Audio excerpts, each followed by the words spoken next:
Sister గారు okay. ఈరోజు 11th chapter. నిన్నటి దినం చక్కగా అవునా అంటే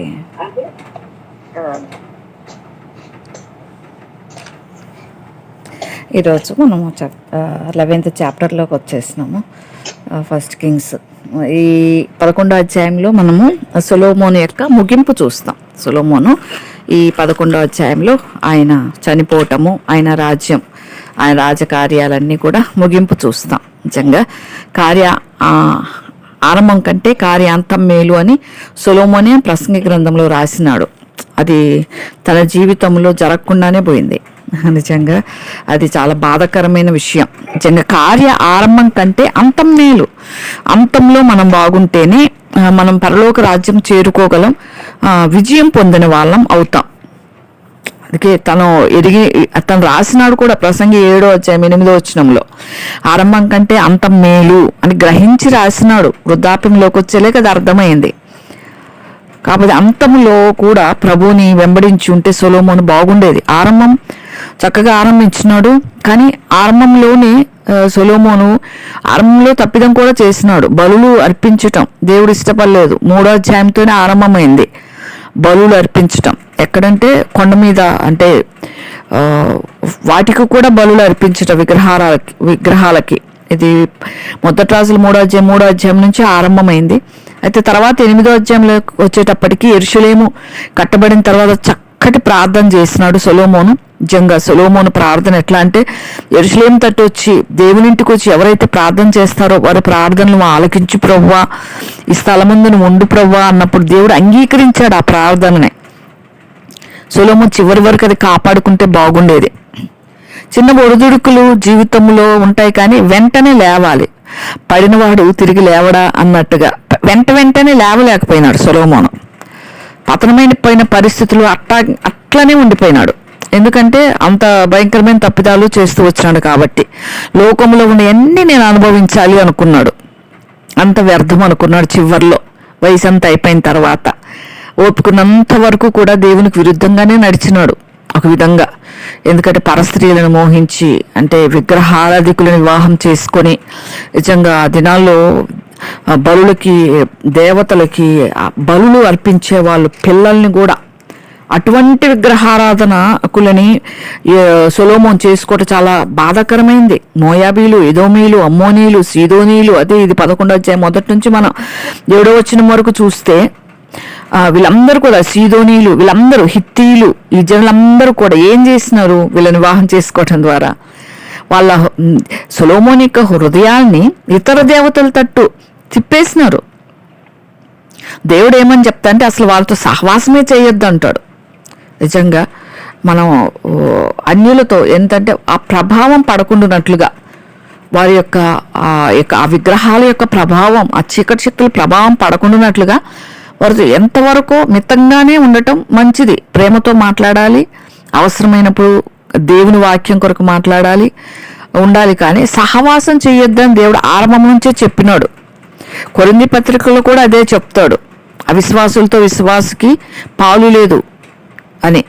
కాబట్టి వాళ్ళతో పాలి పంపులు పంచుకోకూడదు. నిజంగా విగ్రహార్పితములను తినకూడదు. కొరింథీ పత్రికలు ఏం చెప్తాడంటే, ఒకవేళ నీ విశ్వాసం బలమైనదైతే, పౌలు గారు చెప్తూ కొరింథీయులకి, బలమైనదైతే నువ్వు అంటే దాన్ని పవిత్రపరచుకొని తినొచ్చు, కానీ బలహీనుడైన విశ్వాసం అక్కడ ఉన్నప్పుడు వాళ్ళకు అభ్యంతరం కలగకున్నట్లు నువ్వు తినకుండటం మేలు అంటాడు. అంటే ఆ విగ్రహార్పితం ఎందుకు తినకూడదో స్పష్టంగా చెప్పినాడు పౌలు గారు. మనతో పాటు కొందరు ఉంటారు, వీళ్ళే తిన్నారు నేను కూడా తినొచ్చు అని బలహీనలు అనుకొని తిన్నట్లయితే ఆ బలహీనతను ఆధారంగా చేసుకొని శత్రువు ప్రవేశిస్తాడు. అందుకని ఎవరు తినకుండా ఉంటాం మేలు అన్నట్లుగా పౌలు గారు చెప్పినాడు. కాబట్టి ఆ సహవాసమే దేవుడు వద్దన్నప్పుడు వివాహాలు చేసేసుకున్నారు. తన తండ్రిని బాగా చూసినాడు సొలొమోను. తండ్రి ఎవరితో సహవాసం చేసినాడు. తన తల్లి కూడా మంచిది. తన తల్లి కూడా, అసలు సొలొమోనుకి ఒక చాప్టరే 31st చాప్టరు సొలొమోనుకి రాసిందే అంటారు చాలామంది. ఎందుకంటే తన కుమారునికి రాసినట్లుగా ఉంటుంది అక్కడ.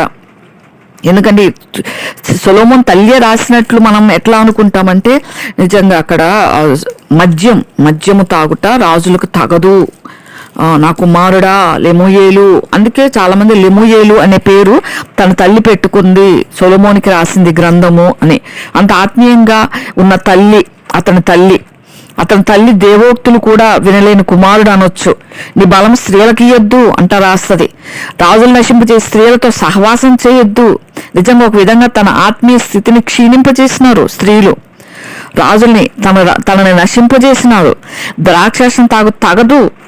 మద్యపాన శక్తి, ఆసక్తి, దాని మీదే ఆసక్తి. దేవుడు ఏమంటా అంటే, పౌలు గారు కూడా అంటాడు, నీకు ఒకవేళ జబ్బు నిమిత్తం తిమోతికి చెప్తూ, నీకు వేళ ఒంట్లో జబ్బు నిమిత్తము నువ్వు ద్రాక్షారసము తీసుకో, కానీ పులిసినది అవన్నీ కూడా త్రాగకూడదు అని ఉంటుంది బైబిల్లో. ఎంతవరకు అంటే, ఒకవేళ రోగంగా ఉంటే ద్రాక్షాపంలో ఫ్రెష్గా మనం జ్యూస్ తీసుకొని తాగొచ్చు. ఎందుకంటే కనాను విందులో కూడా ద్రాక్షారసం, ఆ రోజు యూదుల ఆచారం అది. ద్రాక్షారసము కంపల్సరిగా ప్రతి విందులో వాళ్ళు ద్రాక్షారసము ఇస్తారు. కానీ ఇటువంటి ద్రాక్షారసం కాదు, ఆసక్తి, మద్యం. అందుకే మద్యముతో మత్తులయుండకుడి అని ఉంటుంది బైబిల్ గ్రంథంలో. దానివల్ల అంటే కన్ను మిన్ను కానరాదు. వాళ్ళు ఆ మద్యముతో అవి తాగితే ఎవరేంటో కూడా గ్రహించలేరు, ఆ మత్తులో పడి ఉంటారు, వాయు వరుస తెలియదు. ఇటువంటివన్నీ ఉంటాయి కాబట్టే బైబిల్ గ్రంథంలో అన్ని వ్రాయబడినాయి. మద్యపానాశక్తి ఉన్నది, ఇది ఉంది. చరిత్రలో చూస్తే సొలొమోను యొక్క సమాధి పెట్టెలో శాస్త్రవేత్తలు గమనించిన విషయం అంటే ఇది అని చెప్తున్నారు. అది అక్కడ అవి మద్యం బాటిల్స్ కనిపించినాయి సమాధి పెట్టెలో. మరి ఎవరు పెట్టారో తెలియదు. ఆయన మద్యం తాగాడు కాబట్టి చాలా మంది అన్నిలు ఏం చేస్తారంటే, చనిపోయిన తర్వాత త్రాగుబోతులకేమో సంవత్సరానికి ఒకసారి అట్లా వెళ్ళేసి ఆ సమాధుల దగ్గర ఇప్పుడు బతికున్నప్పుడు తాగింది చాలక వాళ్ళ పేరు చెప్పేసి వాళ్ళకి ఏ అలవాట్లు ఉంటాయి అవి తీసుకెళ్ళి సమాధి దగ్గర పెడతా ఉంటారు అన్యులు. వాళ్ళు తాగుతారా? ఎవరో ఒకరోజు అక్కడ ఉన్న తాగుబోతులు తాగేసేస్తారు, మందుబాబులు అంటారు కదా అట్లా. అయితే ఈ అసహ్యకరమైన అలవాట్లు కలిగిన వారు ఉన్నప్పుడు, కాబట్టి ఈ విధంగా సొలొమోను ఏం చేసినాడంటే ఇటువంటివి చేసినాడు నిజంగా. అందుకే మద్యపానాసక్తి, త్రాగితే ఏమవుద్దంటే కట్టడలు మర్చిపోతారు. అదే చేసినాడు సొలొమోను. త్రాగినాడు, మత్తుడైనాడు, భార్యలకు బానిస అయిపోయినాడు, దీవులందరికి అన్యాయం చేస్తారు. చివరిలో వచ్చేసరికి నిజంగా ఆరంభంలో అసలు సొలొమోను నిజంగా ఎవ్వరు ఎదిరించడానికి ధైర్యం లేదు సొలొమోను జ్ఞానాన్ని బట్టి. కానీ చివరిలో వచ్చేసరికి యెరోబాము ఎదురు తిరుగుతాడు సొలొమోనుకి. 11వ అధ్యాయంలో మనం చూస్తాం. నిజంగా ఎవరు ఎదురాడలేని ఆత్మ జ్ఞానము సొలొమోనుకి ఇస్తే అది కాపాడుకోలేకపోయాడు. మద్యపానాశక్తి ఎక్కువైపోయింది. నిజంగా అటువంటి అంత విధంగా పడిపోయి పతనమైపోయినాడు సొలొమోను. నిజంగా బాధాకరమైన విషయాలు జరిగినాయి సొలొమోను జీవితంలో. చాలా ఉన్నాయి బైబిల్కి సంబంధించినవి. అవి బయటకు తేవట్లేదు శాస్త్రవేత్తలు అని చెప్తా ఉన్నారు. నిజంగా నిన్న చెప్పుకున్నట్లుగా ఆస్ట్రేలియాలో కూడా వింత వింత జంతువులు, వింతగా ప్రకటన గ్రంథంలోని జంతువులు కనబడతా ఉన్నాయంట అక్కడక్కడ. కానీ శాస్త్రవేత్తలే బయట పెట్టట్లేదు అని చెప్తా ఉన్నారు. నిజంగా బైబిల్లో ఉన్నవన్నీ జరుగుతాయి, జరిగేవన్నీ అవే. కాబట్టి నిజంగా సామెతల గ్రంథం ఎంత చక్కగా రాసినాడంటే, జ్ఞానమంతా సామెతల్లోనే ఉంది, సొలొమోను జ్ఞానమంతా అన్నట్టుగా రాసినాడు. నిజంగా అది పాటించలేకపోయినాడు సొలొమోను. ఎంత చక్కటి వాక్యం అసలు. అంటే స్త్రీల దగ్గరికి పోవద్దని రాసినాడు, ఆ ఉచ్చులో చిక్కుకోవద్దని రాసినాడు సామెతల్లో. ఎలా చిక్కుకొని పోయినాడు. నిజంగా చెప్పేది ఒకటి చేసేది ఒకటి అన్నట్లుగా చేసేసినాడు సొలొమోను. తన రాసిన దానికి విరుద్ధంగా ప్రవర్తించినాడు. అందుకే బోధకులమైన మనం కూడా చాలా జాగ్రత్తగా ఉండాలి. ఒకటి చెప్పి ఇంకొకటి చేసేలాగా. ఏదో చెప్పాలి కాబట్టి జ్ఞానంతో చెప్పకూడదు, దేవుని ఆత్మతో చెప్పాలి. సంఘాల్లో కూడా ఏదో మనకున్న జ్ఞానాన్ని బట్టి వాక్యాన్ని వల్లిస్తే ఎవరికి వాళ్ళు తప్పిదములో పడతారు, ఎవరికి వాళ్ళు శాపాన్ని కూడా తెచ్చుకున్న వాళ్ళు అవుతారు. అందుకే నిన్ను గూర్చి, నీ బోధన గూర్చి జాగ్రత్తగా ఉండము అని ప్రతి చర్చిలో, ప్రతి మందిరంలో కూడా పైన రాయబడి ఉంటుంది ఎదురుగా. అందుకే జాగ్రత్తగా ఉండాలి. జ్ఞానాన్ని బట్టి కాకుండా పరిశుద్ధాత్మ శక్తిని బట్టి, జ్ఞానమిచ్చే దేవుడే అయినప్పటికీ పరిశుద్ధాత్మ సహాయంతోనే బోధించాలి. అది చేయలేకపోయినాడు సొలొమోను. పరిశుద్ధాత్మ సహాయము కోల్పోయినాడు. తనకిచ్చిన జ్ఞానాన్ని ఆధారంగా చేసుకున్నాడు. జ్ఞానముతో అన్ని రాసినాడు, సామెతలు రాసినాడు, కానీ పాటించలేకపోయినాడు. పరమగీతాలు ఎంత చక్కగా రాసినాడు. అది మర్మయుక్తమైన గ్రంథం. పరమగీతములు ప్రభువుకి, సంఘానికి, అంటే అదే బయట వారికి అర్థం కానిది. అది ఒక భూత పుస్తకంగా చూస్తున్నారు అన్యులు. అది అర్థం చేసుకుంటే అంత చక్కటిది ఆ గ్రంథం. తర్వాత చూస్తే ప్రసంగిలో చివరికి వచ్చేలేక ఆ విధంగా తన జీవితం గురించి, అసహనాన్ని గురించి, సహనం కోల్పోయిన విధంగా రాసినాడు. నిజంగా ఇంత జ్ఞానం దేవుడిస్తే పరిశుద్ధాత్మ శక్తిని దావీదు వలె, తండ్రి వలె కాపాడుకోలేకపోయినాడు. ఆ శక్తిని ఉంచుకొని ఉంటే, దేవుని శక్తిని కోరుకొని ఉంటే, దేవుని అభిషేకాన్ని తను కాపాడుకొని ఉంటే బాగుండేది. నిజంగా ఆ విధంగా కోల్పోయినాడు. ఈ మొదటి 8 వచనాల్లో అదే ఉంది. కామాతృత గలవాడై పరస్త్రీలను మోహించి ఉంచుకుంటా వచ్చినాడు. 700 మంది రాజకుమార్తెలు భార్యలుగా ఉంచుకున్నాడు. 300 మంది ఉపపత్నులు ఉంచుకున్నాడు. దేనికి? వాళ్ళు ఎన్ని తిట్టుకొని ఉంటారో ఆ విధంగా చేసినారు. అసలు ఈ దినాలు ఒక భార్యతోనే ఆగలేక చస్తా ఉంటే, రాజులు కదా వాళ్ళు, చేసుకుంటారు, పక్కకు పడేస్తారు. వాళ్ళ కోసం గుళ్ళు కట్టిస్తారు, గోపురాలు కట్టిస్తారు. అట్లే చేస్తున్నాడు. వాళ్ళు లొంగ తీసుకున్నారు. ఒక్క రోజులోనే లొంగ తీసుకుంటావు. రోజుకు ఒకరి దగ్గరికి పోయిన ఒక్క రోజులో లొంగిపో, నా విగ్రహాలకి రా, నా దగ్గరకు వచ్చి బళ్ళు అర్పించు. బళ్ళు అర్పించినాడు. ఉన్నతమైన స్థలాల్లో బళ్ళు అర్పించినాడు. ఒక్కొక్కరు ఒక్కొక్క టెంపుల్ కట్టించినాడు. ఎంత శ్రమ దేవుడిచ్చిన ధనాన్ని దేవుడిచ్చినాడు. జ్ఞానంతో పాటు నీకు అన్నీ ఇస్తా, ఎవ్వరికి ఇంకా లేని యొక్క ధనం ఎవ్వరు నీ అంత ఐశ్వర్యవంతులు ఉండరు, నీ అంత ఉండబోరు కూడా. నీ అంత జ్ఞానము, నీ అంత ఐశ్వర్యం అన్నట్లుగా, ఘనత అన్నట్లుగా ఇస్తే ఘనతను పోగొట్టుకున్నాడు సొలొమోను. నిజంగా దావీదు జీవితమే ప్రత్యేకమైనది జీవితం.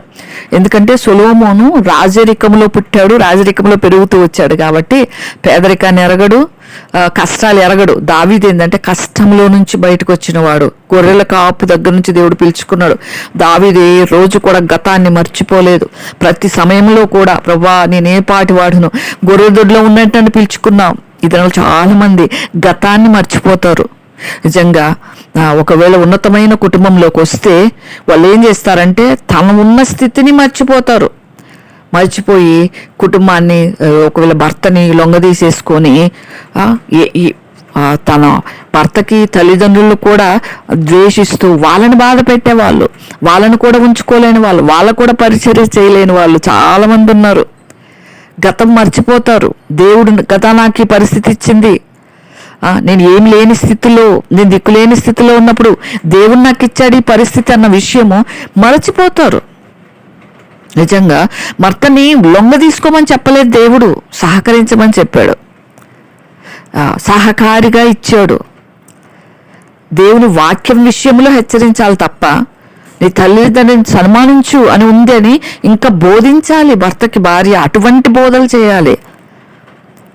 వృద్ధాప్యంలో నీ తండ్రిని నువ్వు అంటే జాగ్రత్తగా చూసుకోవాలి అని చెప్పాలి, హెచ్చరించుకోవాలి. ఎందుకంటే భర్తకు దీర్ఘాయుష్ రావాలంటే అదే సూత్రం. నిర్లక్ష్యం చేయొద్దు నీ ముదిమి యందు అని ఉంది. నిర్లక్ష్య పెట్టకూడదు వాళ్ళని.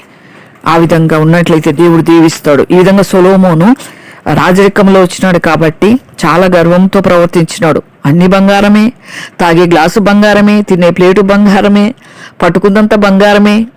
అదంతా ఎవరిచ్చినారు? దేవుడిచ్చినాడు. దేవునికి ఇష్టంగా ఉండాలి కదా. విగ్రహారాధికులు అందరినీ చేసేసుకొని ఇష్టానుసారంగా జీవించినాడు. 7వ వచనంలో చూస్తే సొలొమోను కెమోషు అను మోయాబీలు హేయమైన దేవతకు, మెలేకు అన్న హేయమైన దేవతకు పూజలు చేస్తూ వచ్చినాడు. వాటికి అర్పిస్తూ వచ్చినాడు. నిజంగా ఎంత భయంకరమైన పరిస్థితులు. మెలేకు అమోనీయులు హేయమైన దేవత అది. యెరూషలేము ఎదుట కొండ మీద బలిపీఠాలు. ఈ విధంగా ఎంత భయం లేకుండా చేసినాడంటే సొలొమోను దేవతలు ధూపం వేస్తూ బల్లర్పించుస్తూ వచ్చినాడు. నిజంగా ఎంత భయంకరం. కాబట్టి గమనించుకోవాలి, జాగ్రత్తగా నడుచుకోవాలి. దేవుడు ఎంత కనికరం కలిగిన దేవుడో, దేవునికి కోపం వస్తే అంతగా పాఠాలు కూడా నేర్పించే దేవుడు మన దేవుడు. అందుకే మనం జాగ్రత్తగా ఉండాలి. నిజంగా ఈ కెమోషు, ఈ దేవతలు అమ్మోనీయులు పూజించే జాతీయ దేవతలవి, వాటిని పెట్టుకున్నాడు, వాటికే అర్పితాలు అర్పిస్తున్నాడు. అది వాళ్ళు ఏం చెప్తారంటే ఈ కెమోషు ఇదేమో మోయాబిల జాతీయ దేవత, వీటి జ్ఞానం ఉందని చెప్తా ఉంటారు వాళ్ళు.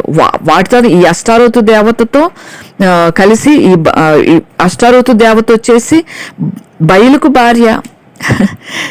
అష్టారోతు దేవత ఈమె ఒక దేవత, బయలు ఇది ఒక పురుషుడు. వీళ్ళిద్దరి ద్వారా వచ్చిన సృష్టి అని చెప్తారు వాళ్ళు. అట్లాంటి వాళ్ళకి పూజలు చేసినారు, వాళ్ళకి బలులు అర్పించాలి. దేవుళ్ళు ఎవరైనా మనుష్య బలి కోరతాడా? ఏ దేవుడైనా? అంత భయంకరమైన వాటిని తెచ్చిపెట్టుకున్నాడు సొలొమోను.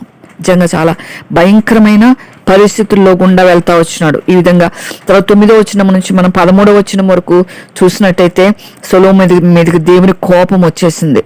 నిజంగా ఎంత ప్రేమ చూపించి సొలొమోను మీద అడిగిన దానికంటే, ఊహించిన దానికంటే ఎక్కువ దేవుడిస్తే సొలొమోను దాన్ని నిజంగా నిర్లక్ష్యంతో, అలక్ష్యముతో, తనకి ఏదనిపిస్తే చేసి తన దేవుని బాధ పెట్టినాడు. నిజంగా అటువంటి సొలొమోను అసలు యెరూషలేమే పతనమైపోవటానికి కారణం ఎవరంటే సొలొమోనే. తన ఇష్టానుసారంగా చేయటాన్ని బట్టి ఒకరి మధ్య ఒకరు విరోధాలు వచ్చేసి ఒకరి మీద ఒకరు లేవటం, నిజంగా అటువంటివన్నీ వచ్చి వల్ల విచ్ఛిన్నమైపోయింది, చీలికలైపోయింది. నిజంగా యెరూషలేముని కట్టించినాడు, మందిరాన్ని దేవాలయాన్ని కట్టించినాడు యెరూషలేములో. అటువంటి సొలొమోనే తప్పిదం చేసినాడు, తన ద్వారానే తిరిగి అది విచ్ఛిన్నం అవటం.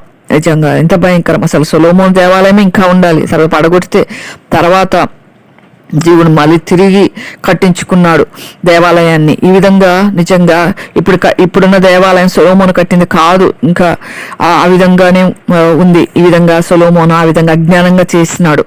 నిజంగా దేవుని కోపం వచ్చినప్పుడు ఏమైంది? 11వ వచనంలో ఏమంటున్నాడు దేవుడు?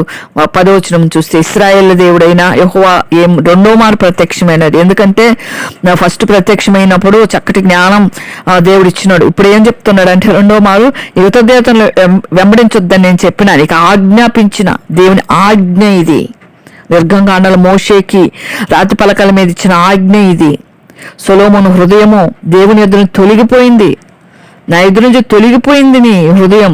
సొలొమోను యెహోవా ఇచ్చిన ఆజ్ఞను అతడు గైకొనలేదు. యెహోవా అతని మీద కోపగించి ఏమని సెలవిచ్చినాడంటే 11వ వచనం, నేను నీతో చేసిన నిబంధన కట్టడం నీవు ఆచరింపక పోవుట నేను కనుగొనుచున్నాను కనుక ఈ రాజ్యం నీకు ఉండకుండా నిశ్చయంగా తీసివేసి నీ దాసునికి ఇచ్చేదను. దాసునికి ఇస్తాడంట. నిజంగా యెరోబాము దాసుడు అయినా నీ తండ్రి అయిన దావీదు నిమిత్తము నీ దినములన్నీ నేను అలాగున చేయక నీ కుమారుని చేతిలో నుండి దాన్ని తీసివేతును. నేను నిత్యం ఉండకుండా చేయను. ఎందుకంటే వాగ్దానం ఇచ్చిన దేవుడు నమ్మదగిన దేవుడు కదా. దావీదుకు చెప్తాడు, నిత్యం నేను ఉండకుండా చేయను అని. నిజంగా మనం ఎంత అపనమ్మకమస్తులమైనా దేవుడు శిక్షిస్తూనే మనల్ని సరిచేస్తూనే ఆయన వాగ్దానం నెరవేర్చుకునే దేవుడు. అందుకే నీ తండ్రికి నేను వాగ్దానం ఇచ్చాను కదా, కాబట్టి అట్లా నీ తండ్రికి ఇచ్చిన వాగ్దానం ప్రకారము నీ కుమారుడి చేతిలో నుంచి నేను దాన్ని తీసేస్తా, నేను ఇప్పుడు తీసివేయను అని చెప్తున్నాడు దేవుడు. నిజంగా రాజ్యమంతా కూడా తీసివేయను. కాబట్టి ఈ విధంగా దేవుడు మాట నిలబెట్టుకునే దేవుడని సొలొమోనుకి తిరిగి ప్రత్యక్షమై మాట్లాడినాడు. అది మనము 13వ వచనం. తర్వాత 14వ వచనం నుంచి మనం 22వ వచనం వరకు చూస్తే దేవుడు ఏం చేస్తా ఉన్నాడంటే, యెహోవా ఎదోమీయుడైన హదదు అని ఒకరిని సొలొమోనుకి విరోధంగా రేపినాడు. విరోధులు లేస్తున్నారు. ఇంతవరకు సొలొమోనుకి విరోధులు లేరు, సొలొమోను దగ్గర ధైర్యంగా వచ్చేవాళ్ళు లేరు. దేవుడు రేపినాడంటే ఎవరు ఆగలరు? దేవుడు రేపినాడు హదదును. నిజంగా అతడు ఎదోము దేశపు రాజవంశస్థుడు. అతను దావీదు ఎదోము దేశం మీద యుద్ధం చేసేటప్పుడు సైన్యాధిపతిగా యోవాబు చంపబడిన వారిని పాతి పెట్టడానికి వెళ్ళినప్పుడు ఎదోము ప్రదేశంలో ఉన్న మగవాళ్ళందరినీ హతం చేసిన వాడు ఎదోములో ఉన్న మగవాళ్ళందరినీ హతం చేయుటకు ఇశ్రాయేల్ అందరిలో కూడా యోవాబు 6 నెలలు అచ్చట ఉన్నాడు. అతడు ఏం చేసినాడంటే హదదు అతనితో కూడా తండ్రి సేవకుల్లో కొందరిని ఎదోమీయులను ఐగుప్తు దేశంలోని పారిపోయినారు. హదదు అప్పుడు చిన్నవాడు. వారు హదదు చిన్న వయసులో ఉన్నప్పుడు దావీదు అప్పుడు వాళ్ళ ఎదోమీల మీదకి యుద్ధం చేసినాడు. నిజంగా ఎదోముని గురించి చూడాలంటే మీరు ఓబద్య చదవచ్చు. ఎదోము మీద చెప్పు విసురుదును, ఎదోము చేసిన భయంకరమైన పాపము, ఎదోము చేసిన కోపము దేవుని మీదకి ఆ విధంగా వచ్చిందనమాట. కాబట్టి ఈ విధంగా ఉన్నప్పుడు దేవుడు ఏం చెప్తా అంటే 19వ వచనంలో, హదదు ఫరో దృష్టికి బహుదయ పొందగా, అక్కడికి హదదు వెళ్తాడు, ఫరో దగ్గరికి వెళ్తాడు. తర్వాత వివాహం చేసుకుంటాడు అక్కడ ఒక ఫరో కుమార్తెని. తర్వాత అతని సహోదరినిచ్చి పెళ్లి చేస్తాడు. తర్వాత ఫరో ఇంట్లో ఉన్నాడు. ఇది హదదు గురించి ఉన్న విషయాలు 14వ వచనం నుంచి 22వ వచనం వరకు. నిజంగా అయితే హదదుని దేవుడు విరుద్ధంగా సొలొమోనుకి దేవుడు రేపుతాడు. తర్వాత 23వ వచనం నుంచి చూస్తే దేవుడు ఎల్యాదా కుమారుడైన రెజోను అని ఇంకొక విరోధం రేపుతాడు. చూడండి, విరోధులు ఇంకా లేస్తూనే ఉన్నారు సొలొమోను మీదకి. ఎందుకంటే సొలొమోను చేసిన దోషం తప్పిదం దేవుని దృష్టిలో బహుభయంకరమైనది. దేవుని మరచినాడు, భార్యలకు లొంగిపోయినాడు. నిజంగా మంచి చెప్తే భార్య మాట వినాలి, కానీ చెడు గురించి చెప్తే ఇతరుల మీద చాడీలు చెప్పినప్పుడు, వారవలేని మాటలు మాట్లాడినప్పుడు సరి చేసుకోగలిగితే బాగుండేది. సొలొమోను ఆ విధంగా అవకాశం ఇవ్వలేదు. నిజంగా స్త్రీలుగా మనం కూడా చేయాల్సింది మంచి సలహాలు ఇవ్వాలి, మంచి ఆలోచనలు చెప్పాలి. నిజంగా అది స్త్రీలకి దేవుడు కుటుంబాన్ని కట్టుకునే భాగ్యం ఇచ్చినప్పుడు నిజంగా మన విశ్వాసం, వాళ్ళ అవిశ్వాసులు కాబట్టి సొలొమోను లొంగ తీసుకున్నారు. అందుకే అవిశ్వాసులతో విజ్జోడుగా ఉండకూడదు. ఒకవేళ విశ్వాసులమైతే జాగ్రత్త కలిగి కుటుంబాన్ని కట్టుకోవాలి. భర్తను దారికి తెచ్చుకునే మార్గంలో ఉండాలి, భర్తతో సహకరించేవారుగా ఉండాలి, భర్తగా పరిచర్య చేసేవారుగా ఉండాలి, నిజంగా భర్తను ప్రేమించేవారుగా ఉండాలి. అప్పుడు భర్తకి ప్రేమ కలుగుతుంది భార్యల మీద. దైవజనులైన దైవికమైన విశ్వాసులైన భార్యల గురించి చెప్తున్నాను నేను. నిజంగా ప్రేమతో వారిని మార్చుకోవాలి. ఒకవేళ భర్తకు రక్షణ లేదా, భర్త దగ్గర ఉండి భార్య యొక్క సత్ప్రవర్తన చూసి భర్త మారుతాడు. అవిశ్వాసి అయిన భర్త భార్య ద్వారా మార్చబడవచ్చు. ఎప్పుడంటే ఆమె ప్రవర్తన చూసినప్పుడు, ఆమె యొక్క ప్రేమను చూసినప్పుడు. ఎన్ని చేసినా ప్రేమిస్తా పోతా ఉంటే ఒక రోజు దేవుడు పట్టుకుంటాడు, ఆ ప్రేమలోనే పట్టుకుంటాడు. చాలామంది ఏం చేస్తా అంటే విడిచిపెట్టేస్తారు. వీళ్ళు ఎక్కడో ఉంటారు, వాళ్ళు ఎక్కడో ఉంటారు. ఎట్లా నమ్ముతారు వాళ్ళు దేవుణ్ణి? క్రమం ఎక్కడా? కుటుంబంలోనే క్రమం లేదు. ఫస్ట్ కుటుంబం క్రమంగా ఉంటే సంఘంలో మనం క్రమం నేర్చుకుంటాం. కానీ ఆ విధంగా ఉండాలి. నిజంగా అవన్నీ కూడా మనము ఈ యొక్క సొలొమోను ద్వారా కూడా మనం నేర్చుకోవచ్చు. నిజంగా దావీదు వలె ఒక మంచి క్యారెక్టరు లేనివాడుగా ఉన్నాడు సొలొమోను. మంచి క్యారెక్టర్ కలిగిన వాడు దావీదు, తన తండ్రి. నిజంగా గతం మర్చిపోనివాడు, కృతజ్ఞత కలిగిన వాడు. ఎప్పుడు కృతజ్ఞతకు ఉంటాడు దావీదు. తండ్రిను నన్ను హెచ్చించుటకు ఏ పాటి వాడను అని గర్వం లేదు దావీదులో. తగ్గించుకుంటాడు దావీదు. ప్రవక్తలంటే గౌరవిస్తాడు దావీదు, దైవజనులంటే గౌరవిస్తాడు దావీదు. వారి మాట వింటాడు. ఇది తప్పు అంటే అవును అని పశ్చాత్తాపడతాడు. నిజంగా అటువంటి మనస్సు లేనివాడు సొలొమోను. నిజంగా తర్వాత మనం చూస్తే దావీదుకి ప్రవక్త ఏం చెప్తాడంటే ఒక చోట 23 నుంచి మనం చూసినట్లయితే, తర్వాత ఇశ్రాయేలీలకు విరోధి అయ్యుండి ఇశ్రాయేల్ అందరికీ అసహ్యత కలిగవాడై ఉన్నాడు ఈ హదదు. ఈ హదదు తర్వాత పోతే 26 నుంచి చూస్తే సొలొమోను సేవకుడిని యెరోబాము సహా రాజు మీదకి లేచాడు. సొలొమోను సేవకుడే లేచినాడు. సొలొమోను సేవకుడు యెరోబాము, ఇతడు విరుద్ధంగా లేచినాడు. ఇతను ఎవరంటే ఎఫ్రాయిమీయుడు, ఇతను నెబాతు కుమారుడు. అతని తల్లి పేరు జెరూహా. అయితే అతను రాజు మీదకి లేచుటకు కారణం ఏంటంటే, సొలొమోను మిల్లో కట్టించినప్పుడు తన తండ్రి దావీదు పురానికి బీటలు ఏర్పడినప్పుడు దాన్ని బాగు చేస్తా ఉండేవాడు. అప్పుడు యెరోబాము ఏం చేస్తాడంటే, ఇతను చాలా బలాఢ్యుడు, ఇతను యవనస్తుడు, పని మీద చాలా శ్రద్ధ గలవాడు. ఈ సంగతి సొలొమోను తెలుసుకొని యోసేపు సంతతి వాళ్ళు చేయవలసిన భారమైన పని మీద అధికారిగా నియమించినాడు. నిజంగా మంచి పని చేసేవాడు, పనిలో నిపుణత కలిగిన వాడు యెరోబాము. యెరూషలేములోంచి బయలుదేరి షిలోహునకు ప్రవక్త, అక్కడికి ఒక ప్రవక్త వస్తాడు. ఆ ప్రవక్త పేరు అహియా ప్రవక్త వచ్చి ఏం చెప్తాడంటే, మార్గంలో కనుక్కొని యెరోబామును చూసి కొత్త వస్త్రం ధరించుకొని ఉంటాడు అహియా ప్రవక్త. వాళ్ళిద్దరూ ఉంటారు అక్కడ పొలంలో, ఎవరు ఉండరు ఇంకా అక్కడ. ఆ ప్రదేశంలో ఏం చేస్తాడంటే, ఆ ధరించుకుని ఆ వస్త్రాన్ని, కొత్త వస్త్రాన్ని పట్టుకొని 12 తునకలుగా చింపేస్తాడు. యెరోబాముతో ఇట్లా అంటాడు అనమాట, ఈ 10 తునకలు నువ్వు తీసేసుకో. ఇశ్రాయేలు దేవుడిని యెహోవా సెలవిచ్చేది ఏంటంటే, జనులు నన్ను విడిచిపెట్టేసినారు.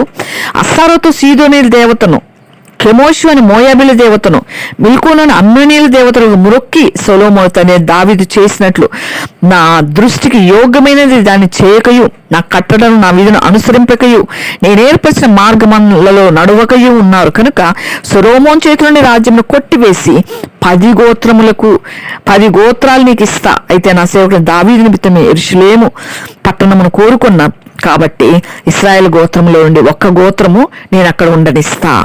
నిజంగా 1 గోత్రాన్ని దావీదును బట్టి వాగ్దానం ఇచ్చిన దేవుడు నమ్మదగిన కాబట్టి దావీదు కోసం 1 గోత్రాన్ని ఇచ్చినాడు. మిగతా 10 గోత్రాలు కూడా యెరోబాముకి ఇస్తానని చెప్తున్నాడు. ఎందుకంటే సొలొమోను చేసిన తప్పిదాన్ని బట్టి 12 తునకలు చేయాల్సి వచ్చింది. రాజ్యాన్ని తునకలుగా చేసి 10 గోత్రాలని సపరేట్ చేయాల్సి వచ్చింది. ఈ విధంగా చేయడానికి కారకుడు ఎవరంటే సొలొమోను చేసిన క్రియలు, సొలొమోను చేసిన విగ్రహారాధన, అవన్నీ కూడా దావీదుకి, దేవునికి ఇష్టంగా లేదు.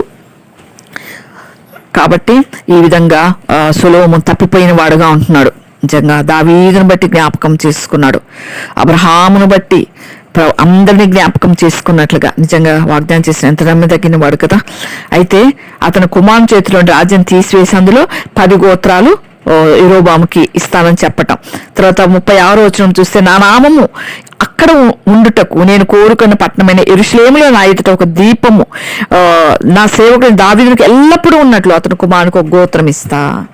దేవుని యొక్క దీపం, దేవుని యొక్క నామం అక్కడ ఉండునట్లుగా 1 గోత్రాన్ని, దావీదు అంటే దేవునికి ఇష్టం, హృదయానుసారుడు కాబట్టి దావీదును బట్టి 1 గోత్రాన్ని అక్కడ ఇవ్వడానికి దేవుడు ఇష్టపడుతున్నాడు. నేను అంగీకరించినందున నీ కోరిక అంతటి చొప్పున నీవు ఏలుబడి చేసి ఇశ్రాయేలు మీద రాజు అయి ఉంటావు అని దేవుడు యెరోబాముకు చెప్తా ఉన్నాడు. నేను ఆజ్ఞాపించింది విని నా మార్గం నడుచుచు నా దృష్టికి అనుకూలమైన జరిగించుచు నా సేవకుడు దావీదు చేసినట్లు నా కట్టన ఆజ్ఞలు గైకొంటే నేను నీకు తోడుగా ఉంటా. దావీదు కుటుంబాన్ని శాశ్వతంగా నేను స్థిరపరిచినట్లు నిన్ను కూడా స్థిరపరుస్తా. నిజంగా దేవుడు ప్రతిసారి కూడా ఓపికగా దేవుడు ప్రవక్తల ద్వారా వాళ్ళకి హెచ్చరిస్తూనే ఉన్నాడు, ఆజ్ఞలు జ్ఞాపకం చేస్తూనే ఉన్నాడు, మళ్ళా చెప్తున్నాడు. అప్పుడు చెప్పా కదా, ఇంక మళ్ళీ చెప్పాల్సిన అవసరం లేదన్నట్టు కాకుండా నిజంగా నా ఆజ్ఞలు గైకుంటే నాకు ఇష్టంగా నడిస్తే, నా దృష్టికి అనుకూలంగా ఉంటే నేను నిన్ను అంగీకరిస్తా అని దేవుడు చెప్తూనే వస్తున్నాడు. ప్రతి ఒక్కరికి కూడా వాళ్ళు చేసిన క్రియలను బట్టి నేను దావీదు సంతతి వారిని మాత్రము బాధపరుస్తా గాని నిత్యం నేను బాధ పెట్టను. నిజంగా ఎంత గొప్ప దేవుడు మా దేవుడు. నిత్యం బాధ పెట్టే దేవుడు కాదు. దావీదుని బట్టి జ్ఞాపకం చేసుకున్నాడు, కానీ శిక్ష అయితే తప్పదు. తప్పిదానికి చెప్పదం చేసి దెబ్బలు తింటే ప్రయోజనం ఉండదు. నిజంగా ఆ విధంగా తప్పిదము చేత దెబ్బలు తిన్నవారు చాలా మంది రాజులు ముందు దినాల్లో కూడా చూస్తాం. జరిగిందని సొలొమోను వింటాడు, వినేసేసి యెరోబామును చంపాలనుకుంటాడు. ఇంకెందుకు చంపటం, దేవుడే కదా రేపినాడు యెరోబాముని, అయినా చంపాలనుకుంటాడు. అప్పుడు యెరోబాము ఏం చేస్తాడంటే ఆ ప్రస్తుతానికి ఐగుప్తు దేశాన్ని పారిపోయి అక్కడ దాచుకుంటాడు. సొలొమోను చనిపోయే వరకు ఐగుప్తులోనే ఉంటాడు. తర్వాత సొలొమోను చేసిన ఇతర కార్యాలను బట్టి అంతటిని బట్టి కూడా 41 నుంచి 43 వరకు నిజంగా ఉంటది. అతని జ్ఞానాన్ని గుచ్చి, సొలొమోను కార్యాలను గురించి గ్రంథమందు వ్రాయబడనే ఒక పుస్తకమే ఉంది. సొలొమోను జ్ఞానము అంతా కూడా ఒక పుస్తకం అంతా ఉంది. నిజంగా అంత జ్ఞానవంతుడు సొలొమోను. వ్రాయబడింది. సొలొమోను యెరూషలేములో ఇశ్రాయేలందరినీ 40 సంవత్సరాలు ఏలినాడు. తర్వాత సొలొమోను చనిపోయినాడు, దావీదుపురంలో సమాధి చేయబడినాడు. అతని కుమారుడైన రెహబాము, దేవుడు చెప్పినాడు కదా, నీ కుమారుని తర్వాతనే నేను రాజ్యాన్ని తీసేస్తాను అని. అందుకని సొలొమోను కుమారుని కొంతకాలం మాత్రమే రెహబాం రాజుగా ఉన్నాడు. రెహబాం చేసిన పనులు 12th చాప్టర్లో మనం చూస్తాము. చాలా భయంకరంగా యవనుల యొక్క సలహా తీసుకొని, అందుకే మనం ఎవరి సలహా తీసుకోవాలనో దైవజనులు దేవుని బిడ్డల యొక్క సలహా తీసుకోవాలి. ఎవరి ఆలోచనలు తీసుకోవాలో దైవికంగా ఉన్నాయా వీళ్ళిచ్చే ఆలోచనలు, లేదంటే లోకరీతిగా ఉన్నాయా అని ఆలోచించి నిర్ణయాలు తీసుకునే విధంగా మనం రెహబాము జీవితాన్ని చూసి సొలొమోను కుమారుని చూసి నేర్చుకోవాల్సి ఉంటుంది.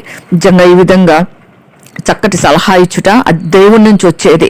నిజంగా చాలా మంది డైరెక్ట్గా వాళ్ళు చెయ్యరు, కానీ ఎవరినో ఒకరిని పట్టుకొని వాళ్ళని బెదిరించేసి వాళ్ళ ద్వారా కార్యాలు జరిపించేసుకుంటారు. అంటే వాళ్ళ ద్వారా వేరే వాళ్ళకి చాడీలు చెప్పించి వేరే వాళ్ళ కుటుంబాల్లో కూడా చొరబడతారు. చాలామంది ఫ్యామిలీ విషయాల్లోకి ఎవ్వరు కూడా వెళ్ళకూడదు, దేవుడు తప్ప. ఆత్మీయమైన తల్లిదండ్రులు అయితే, ఆత్మీయమైన అత్తమామలు అయితే వారి సలహాలు ఖచ్చితంగా తీసుకోవాలి. బైబిల్ గ్రంథంలోంచి ఏ సలహా ఇచ్చినా ఖచ్చితంగా తీసుకోవాలి. ఒకవేళ ఇతరులు నీ కుటుంబంలోకి వచ్చి వేరుగా చెప్తా ఉంటే ఆలోచించాలి. వాళ్ళ మాటలు ఎంతవరకు కరెక్టు, ఎందుకు చెప్తున్నారు అని దేవుని యొక్క జ్ఞానముతో దాన్ని మనం గ్రహించగలిగితే కుటుంబంలోకి శత్రువు చొరవరడు. శత్రు వారి ద్వారా కలహాలు రేపటానికి వస్తాడు. కాబట్టి మనం ఆ విధంగా జాగ్రత్తగా మనము ఉండాలి. ఆ విధంగా ఉన్నట్లయితే దేవుడు మనల్ని, మన కుటుంబాన్ని కాపాడుకుంటాడు. మన ద్వారా అనేకులకు దీవెన. ముందు కుటుంబాన్ని కట్టుకోవాలి. ముందు కుటుంబాన్ని కట్టుకున్న తర్వాత కుటుంబంలో క్రమం తెలిస్తే సంఘంలో క్రమం తెలుస్తుంది. సంఘంలో క్రమంగా ఉన్నట్లయితే సంఘం ఆశీర్వదించబడుతుంది.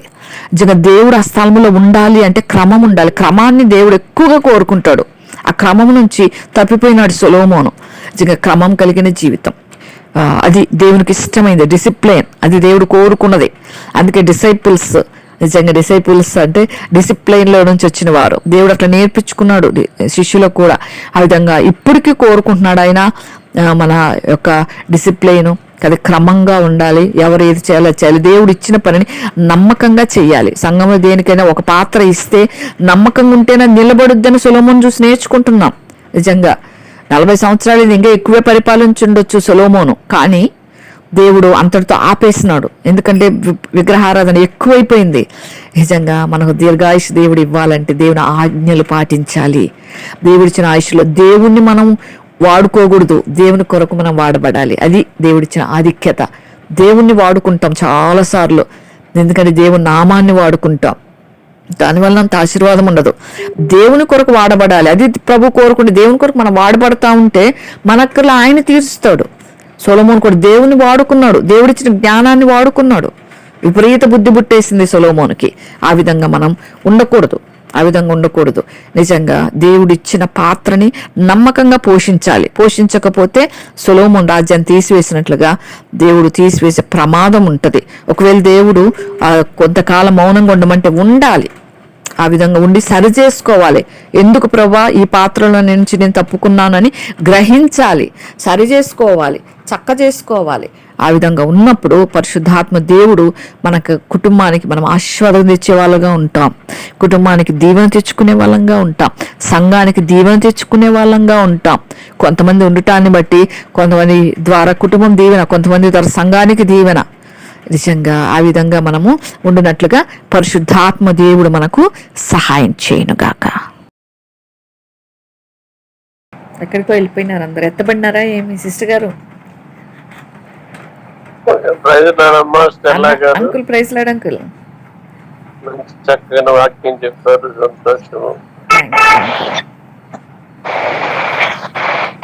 దైవమా మీకు వందనాలు, స్తుతులు పరిశుద్ధుడా నీ ప్రియబిడ్డ ప్రభా చల్లగారి చేసినటువంటి ప్రభా వాక్య ధ్యానాన్ని బట్టి వందనాలు చెల్లిస్తూ ఉన్నాం. మీరెంతైనా నమ్మదగిన దేవుడు ప్రభా, కృపగల దేవుడు, కనికరం గల దేవుడు, పరిశుద్ధుడు కనుక ప్రభా మేము కూడా అదే రీతిలో ఉండాలని మీరు కోరుకునే దేవుడు ప్రభా. నీ జాతి మీ దయన కటాక్షాలు మా మీద ఉంచుతూ మీ ప్రియులు నీకు ఇచ్చిన ఏర్పాట్లను బిడ్డలందరూ మీరు రప్పించిన విధానాన్ని బట్టి స్తోత్రాలు చెల్లిస్తూ ఉన్నాను. అలాగే వాక్య ధ్యానం చేసిన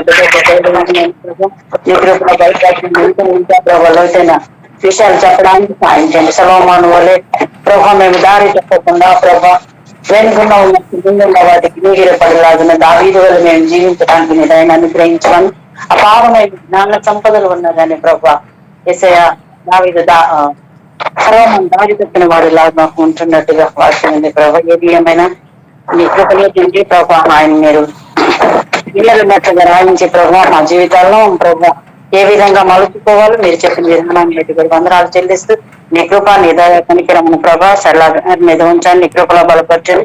ఇంకా లోతైన విషయాలు చెప్పి ప్రభా నీలో అంటుకట్టుకోవడానికి సాయం చేయండి. పరిచయంలో తోరము ఏసునామములో అడుగుతున్నాం తండ్రి. ఆమేన్. Amen.